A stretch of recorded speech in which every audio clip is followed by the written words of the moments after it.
नमस्कार दोस्तों, मेरा नाम डॉक्टर अभिनव गुप्ता है और मैं एक ईएनटी सर्जन हूँ। And as you all know that on 28 सितंबर there was a world sinus health awareness day और उसका थीम था navigate your pathway to better sinus health, right. So सबसे पहली चीज़ कि हमारी बॉडी के अंदर तो ख़ास तौर से फेस में जो खाली स्पेसेस होती हैं, जो एम्प्टी स्पेसेस होती हैं, उनको हम साइनस कहते हैं। कोई भी हवा होती है, चाहे उसके अंदर कोई एलर्जेंस हो, चाहे डस्ट पार्टिकल्स हो, चाहे स्मोक हो, वो सारा का सारा इन्हीं नेज़ल कैविटी से होता हुआ इन साइनसेस की दीवारों से टकराता हुआ हमारे लंग्स तक जाता है। और इन साइनस की रिस्पॉन्सिबिलिटी होती है कि उस सारी की सारी हवा को फिल्टर करके, जितना ज़्यादा से ज़्यादा फिल्टर किया जा सकता है, उन्हें फिल्टर करके हमारे लंग्स तक पहुंचाना।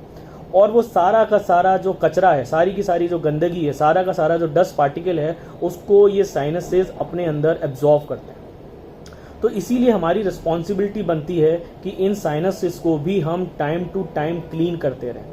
अगर नहीं करेंगे तो ये साइनसेस का जो लोड है वो बढ़ता चला जाएगा, जो एलर्जी का लोड है वो बढ़ता चला जाएगा और अल्टीमेटली आपको साइनोसाइटिस, जिसको क्रॉनिक साइनोसाइटिस बोलते हैं, एक्यूट साइनोसाइटिस भी हो सकती है, पॉलिप्स हो सकते हैं, एलर्जी के अलग अलग तरीके के सिम्टम्स आपको एक वेरियस स्टेजेस पे मिल सकते हैं। तो मैं आपकी इस चीज़ में हेल्प करना चाहता हूँ कि how to clean your sinuses, दोनों तरीके की कैटेगरी के लोगों के लिए। पहले वो जिनको कोई प्रॉब्लम नहीं है लेकिन फ्यूचर में वो प्रॉब्लम ना हो, उन्हें भी रेगुलरली अपने साइनसेस को वॉश आउट करना चाहिए।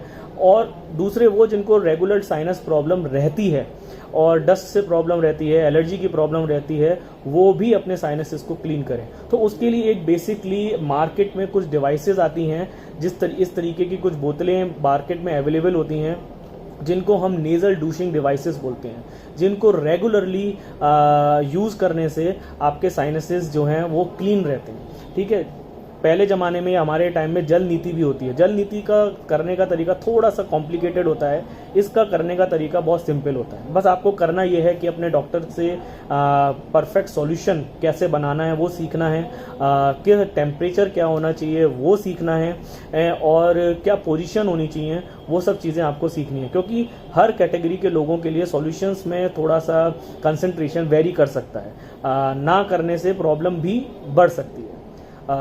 जैसे कि हमारे कमरे के अंदर एयर कंडीशन होता है, एसी होता है, वो आप रेगुलरली जब उसको फिल्टर करते हो, जब आप उसके फिल्टर्स देखते हो, तो वो कितने काले हो चुके होते हैं, कितने ख़राब हो चुके हैं।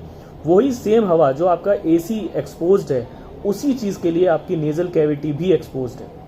तो सोचिए आप कितनी बार नेज़ल डूशिंग करते हैं या कितनी बार आप अपने साइनसेस को क्लीन करते हैं। तो I just want to tell you कि अब क्योंकि दिवाली का सीज़न भी आ रहा है और स्मोक और जो क्रैकर्स, फायर क्रैकर्स का यूज़ होगा, तो उसमें इसकी संभावना इनकी बढ़ने की ज़्यादा है। तो जो लोग ऑलरेडी साइनस के पेशेंट्स हैं, जिनको एलर्जी की प्रॉब्लम रहती है, उन्हें तो ये नेज़ल डूशिंग रेगुलरली करना ही चाहिए। अब ये नेज़ल डूशिंग कितना करना चाहिए, कैसे करना चाहिए, दिन में 2 बार करना चाहिए, हफ्ते में 1 बार करना चाहिए, ये डिपेंडिंग ऑन योर सिम्टम्स आपके ईएनटी डॉक्टर्स आपको बेहतर बता पाएंगे। तो उनको कंसल्ट इसमें आप करिए और नेज़ल डूशिंग आप रेगुलरली करिए।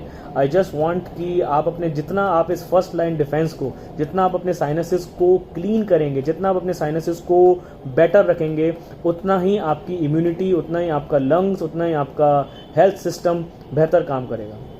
बिकॉज कोविड के बाद इम्यूनिटी बहुत कम हो गई है लोगों की, और साइनस के जो सिम्टम्स हैं वो एक्सपोनेंशियली ग्रो करे हैं। जिनको पॉलिप्स नहीं थे उन्हें पॉलिप्स हो गए हैं, जिनको एलर्जी नहीं थी उन्हें अब एलर्जी हो गई है, और अगर कोई फिजिकल ऑब्स्ट्रक्शन है, कोई और ट्रीटमेंट है, तो वो तो आपका इसके साथ चले गए। तो आई होप कि आपको ये इन्फॉर्मेशन इन्फॉर्मेटिव लगी होगी, और इसीलिए I just want to tell you that keep your sinuses healthy as far as possible.